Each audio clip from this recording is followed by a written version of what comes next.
اب میں آپ کے سامنے ایک بات یہ بھی بتا دوں، ہر ایک کو تو موت کا مزہ چکھنا ہے. آپ ہیں، ہم ہیں، سب تو اس دنیا سے جانے والے ہیں. لوگ جیتے ایسے ہیں جیسے ان کو جانا ہی نہیں ہے، لیکن یقین ایسا ہے، سب کو پتا ہے کہ دنیا کا بڑا سے بڑا بادشاہ بھی موت کے چنگل سے بچ نہیں سکتا. اور رب تعالیٰ نے قرآن میں فرمایا اینما تکونوا یدرککم الموت ولو کنتم فی بروج مشیدہ، تم جہاں کہیں بھی ہوگے موت تمہیں آ کر پکڑ لے گی، اگرچہ تم مضبوط قلعے میں کیوں نہ بیٹھ جاؤ. دنیا کا کوئی حکیم ایسا معجون نہیں تیار کیا جو موت سے بچا لے.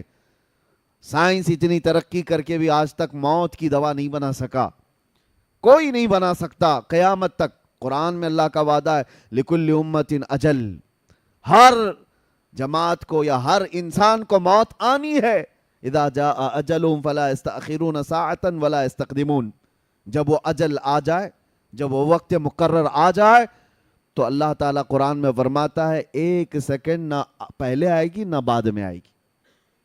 وہ وقت مقرر سب کا ہے. اچانک ہمارا بھی اعلان ہو جائے گا کہ دنیا سے چلے گئے، انتقال کر گئے، چند دنوں کے بعد پھر معمول پر سب لوگ آ جائیں گے، اور سب لوگ اپنے اپنے گھر بار میں. اسی طرح حضرت سفیان ثوری رضی اللہ تعالیٰ عنہ فرماتے ہیں، لوگ جو ہے گھروں کو کہتے ہیں نا، قاری صاحب کے گھر والے، ظاہر سی بات ہے ان کے بچے بھی ہوں گے. کتنی بڑی آفت آئی ان کے گھر پر، اچانک باپ چلا گیا اور بچے یتیم ہو گئے، گھر کیسے چلے گا، بچیوں کو کون دیکھے گا. گھر والوں کی سوچتے ہیں، صحیح بات ہے، لیکن بزرگوں کا سوچنا کچھ اور ہی تھا. حضرت سفیان ثوری ایک جنازے میں تھے اور جنازہ جا رہا تھا. 8 سال کی بچی جنازے کے پیچھے تھی جس کے باپ کا انتقال ہوا تھا. وہ روئی جا رہی تھی، ہمارے گھر پر کتنی بڑی مصیبت آئی، ہمارے باپ چلے گئے. حضرت سفیان ثوری نے اس بچی کو دیکھ کر جواب دیا، بیٹی تمہارے گھر پر نہیں، جو تمہارے باپ پر موت والی جو مصیبت آئی ہے، اس سے بڑھ کر کبھی کوئی آ ہی نہیں سکتی. موت یہ ایسی آزمائش اور ایسی مصیبت کہ اس سے بڑی کچھ نہیں. تم لوگوں کا کیا، گھر والوں کا، کل پھر کھڑے ہو جاؤ گے، 2 دن کھانا نہیں بنے گا، 3 دن نہیں بنے گا، پھر کھاؤ گے. موت انسان کے لیے سب سے بڑی مصائب کی، آزمائش کی ایک ایسی بادشاہ کا نام ہے جس کے متعلق حضرت سفیان ثوری فرماتے ہیں کہ اپنے باپ سے پوچھو کہ کتنی بڑی مصیبت آئی. موت اس کو ہلکے میں مت لو، آسانی پہ مت لو. اور جب دفن کر کے آ گئے دوسرے دن، وہ قبرستان گئے تھے، حضرت سفیان قبرستان گئے ہیں اور وہی بچی قبر کے پاس بیٹھی رو رہی ہے. اور کیا کہہ رہی تھی اپنے باپ سے کہ ابا جب آپ بیمار تھے تو بچھونے میں بچھا دیتی، اوڑھنے میں لا کے دیتی، آپ کو بھوک لگتی کھانے میں لاتی، دوائیاں میں پلاتی. کل کی رات کیسی گزری آپ کی؟ کون بستر پوچھا، کون اوڑھنا پوچھا، کون دوائیاں اور کون کھانے پوچھا. یہ اپنی بچی کے جذبات تھے جو اپنے باپ سے قبرستان میں قبر کے پاس بیٹھ کر کے وہ یوں مناجات کر رہی اپنے الفاظ سے. حضرت سفیان ثوری پیچھے سے سن رہے تھے. انہوں نے کہا بیٹی یہ پوچھ اپنے باپ سے، یہ مت پوچھ کہ بستر کون دیا، اوڑھنا کون دیا، دوائی کون دیا، کھانا کون دیا. یہ دنیا ختم ہو گئی. ان سے اب یہ پوچھ ہم نے جو کفن دیا تھا فرشتوں نے اسے باقی رکھا یا ختم کر دیا. یہ پوچھ ابھی کہ ہم نے نہلا کر کے بھیجا تھا، کہیں اس پر اللہ نے بچھو اور سانپ تو نہیں چھوڑ دی. ہم نے خوشبوئیں لگائی تھی، پیٹ کے پھٹنے کے بعد تعفن اور بدبوئیں تو نہیں پھیل گئی. یہ پوچھ اب مردے سے. میرے عزیزو، بعد کی جو منزلیں حضرت عثمان غنی رضی اللہ تعالیٰ عنہ خلفائے راشدین میں تیسرے نمبر پر، آپ جب قبرستان جاتے تھے اتنا روتے تھے کہ ان کی داڑھی سے آنسوں کے قطرے گرنے لگ جاتے تھے. آپ کے غلام وہ کہتے کہ حضرت عثمان غنی سے کہ جب بھی آپ قبرستان کے پاس آتے اتنا کیوں غم کرتے ہیں، اتنا کیوں روتے؟ وہ کہتے کہ یہی ایک منزل ہے جس سے بندہ نکل گیا تو سب میں نکل جائے گا. یہی وہ منزل ہے. قبر کو آج لوگوں نے ہلکے میں لیا ہے. اور ممبئی والوں کا کیا ہے، 6 مہینے کے بعد قبریں کھد جاتی ہیں. تمہیں تو اور بڑی عبرت کی بات ہے. دیکھو نکلنے کے بعد کیسی ہڈیاں وہاں نکلتی ہیں. وہ وقت کے بڑے بڑے طاقتور سورما لوگ ہیں، بڑے بڑے پیسے والے لوگ ہیں، جو بڑی بڑی گاڑیوں میں گھومنے والے لوگ ہیں، جن کے گھٹنے سے لے کر ٹخنے تک کی ہڈیاں قبروں میں بکھری ملتی ہیں. جب جب قبروں سے مٹیاں نکالی جاتی ہیں، کیا آپ نہیں دیکھتے سوکھی کھوپڑیاں باہر آتی ہیں؟ وہ کس کی ہیں؟ وہ بھی اپنے وقت کے بڑے بڑے طاقتور لوگ تھے، عمدہ کپڑے پہننے والے لوگ، عمدہ گھروں میں رہنے والے لوگ، بہت بڑے بڑے محلات میں رہنے والے لوگ بھی تھے، ان کے جسم گلا دیے گئے، سب ختم ہو گیا۔ رسول کریم صلی اللہ تعالیٰ علیہ وسلم نے حضرت ابو ہریرہ کو دکھا کر کے فرمایا تھا، ایک گڑھے کے پاس جہاں مردوں کی بہت ساری ہڈیاں پڑی تھیں، میرے آقا صلی اللہ علیہ وسلم نے فرمایا کہ ابو ہریرہ جانتے ہو یہ وہ لوگ ہیں جو عمدہ سواریوں پر سواری کیا کرتے تھے، بہت عمدہ لباس میں گھوما کرتے اور ان کے کھانے بڑے عمدہ تھے، لیکن آج یہ تعفن کا شکار ہیں، کیڑوں کی غذا بنا دیے گئے۔ یہ انسان کو یہ باتیں اس لیے بتائی جاتی ہیں، اور خاص طور پر آپ سب کو، میرے عزیزوں مسلمانوں کو، کہ جب بندے کو اپنا آخری سفر یاد ہوتا ہے تو غرور اور گھمنڈ میں کبھی نہیں آنا۔ جب اپنے انجام معلوم ہوتے ہیں تو کسی سے کیا لڑائیاں جھگڑے، جا کر کے دیکھو وہ قبرستانوں میں جن کے 40 سال سے باتیں بند تھی، اب تو وہ قریب میں پڑے ہوئے ہیں ایک دوسرے کے، وہاں کوئی جھگڑے نہیں ہیں، کسی کی آواز نہیں آتی قبروں کے پاس، یہاں پڑوسیوں کے روز جھگڑوں کی آوازیں۔ یہ اندازہ کر لو کہ جانے کے بعد خاموش سالوں نہیں صدیوں تک شاید سونا پڑ جائے۔ تو یہاں پر ان گھروں میں جو حالات پیدا ہوئے ہیں ہمارے، حیرت کی بات ہے، ہم صفوں میں کھڑے ہوتے ہیں اور باہر جا کر ایک دوسرے کو سلام تک نہیں کرتے، ایک دوسرے کے مصافحے بھی ختم ہیں۔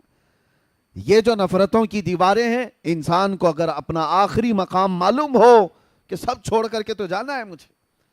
اور آپ کو بتاؤں، حضرت ابو ہریرہ رضی اللہ تعالیٰ عنہ فرماتے ہیں دنیا کی ایک ایسی چیز ہے جس کو ایکسپلین نہیں کیا جا سکتا، یعنی جنت بتائی جا سکتی ہے کیسی ہے، حدیثوں میں معلوم ہے، حضور صلی اللہ تعالیٰ علیہ وسلم دیکھ کر کے آئے تھے، بتائے میرے آقا نے، جہنم کے مناظر بتائے گئے ہیں کہ کیسے کیسے عذابات ہیں، بہت ساری چیزیں، قبروں کے حالات بھی بتا دیے گئے، لیکن حضرت ابو ہریرہ فرماتے ہیں ایک چیز ایسی ہے جس کو ایکسپلین نہیں کیا جا سکتا، وہ موت ہے۔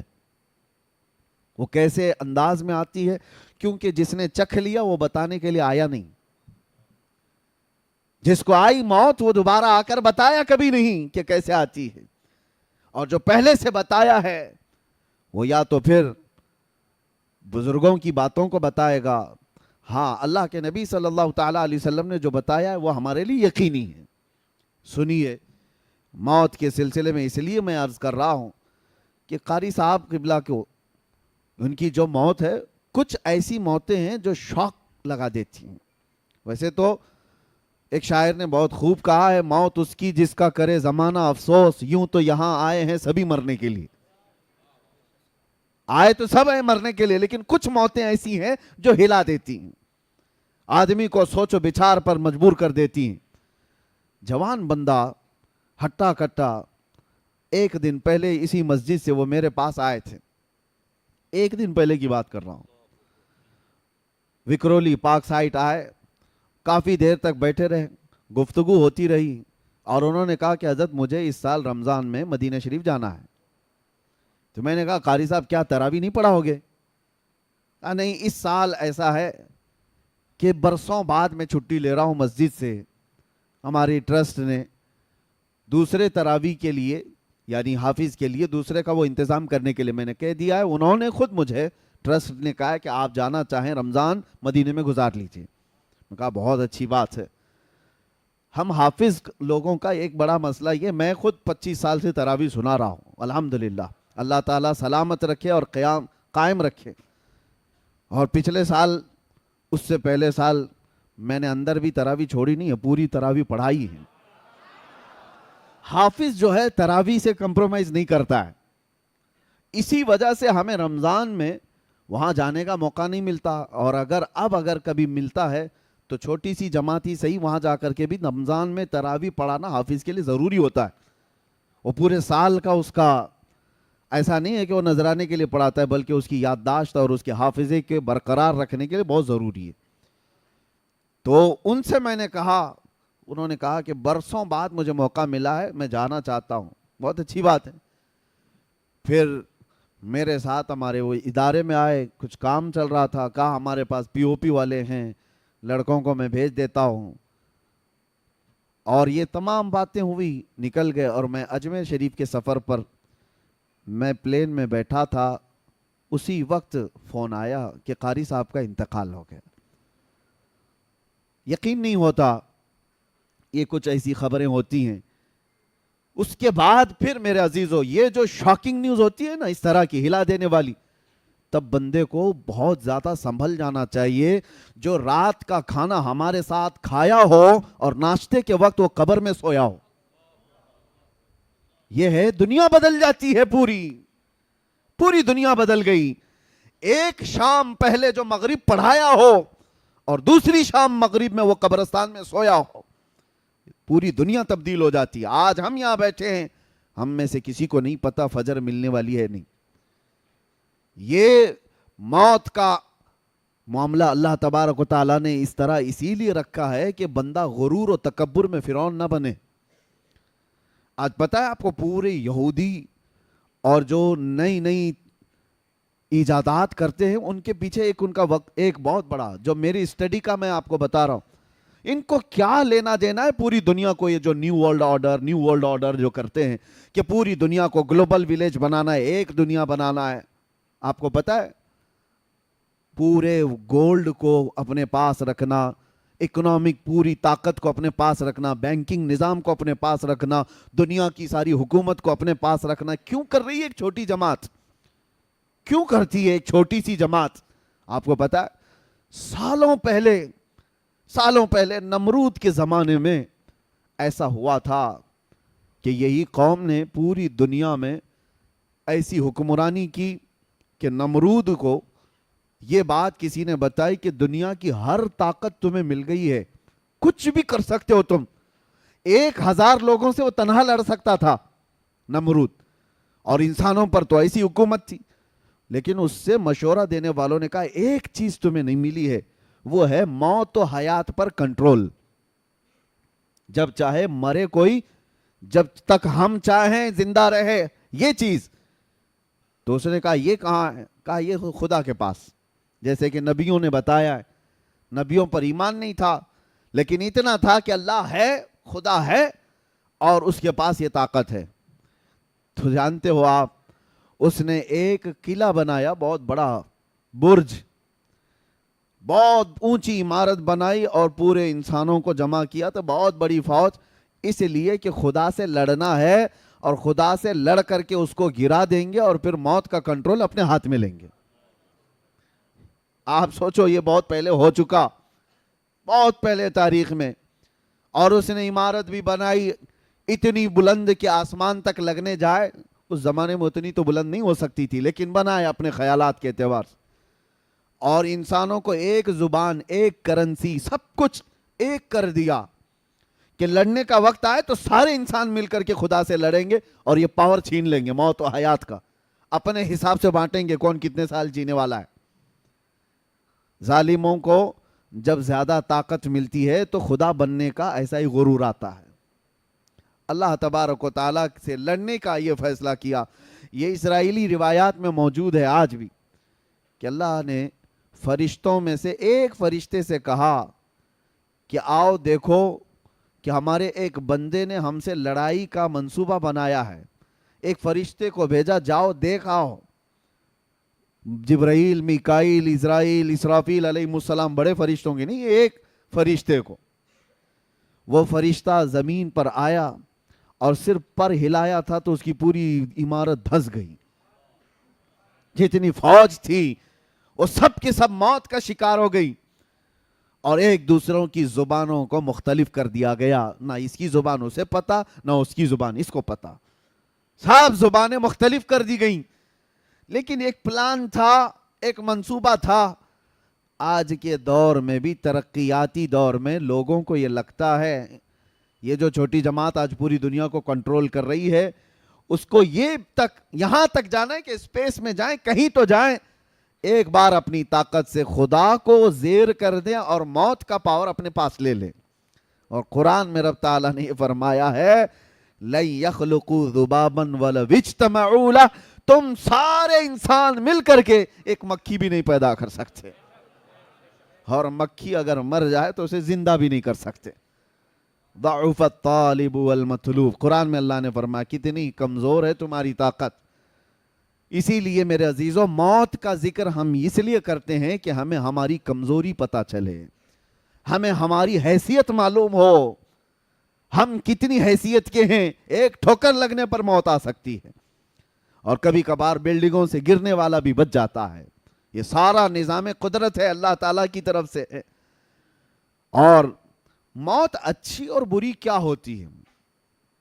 اچھی اور بری کیا ہے؟ مصلی پر امامت کرتے ہوئے موت آئی، بظاہر بہت اچھی موت ہے۔ اور اگر کوئی ایکسیڈنٹ میں مر گیا، 40 ٹکڑوں میں ہو گیا، بہت بری موت۔ لوگوں کے ذہن میں یہ کورونا میں مرنے والوں کو لوگ بیچارے یہی سمجھتے تھے کہ کیا موت ہے بیچاری، 4 لوگ اٹھا نہیں پاتے، ریپ کر دیتے ہیں پلاسٹک میں، اور 4 لوگوں کی نماز پہ اس کو تو دفن کر دیا جاتا ہے، ایسی موت ہے ویسی۔ نہ مرنے کے انداز کو دیکھ کر کے موت کو اچھی اور بری آپ کنسیڈر نہیں کر سکتے۔ ایک بات آپ کو میں بتاؤں، موت اچھی کون سی ہے اور بری کون سی ہے؟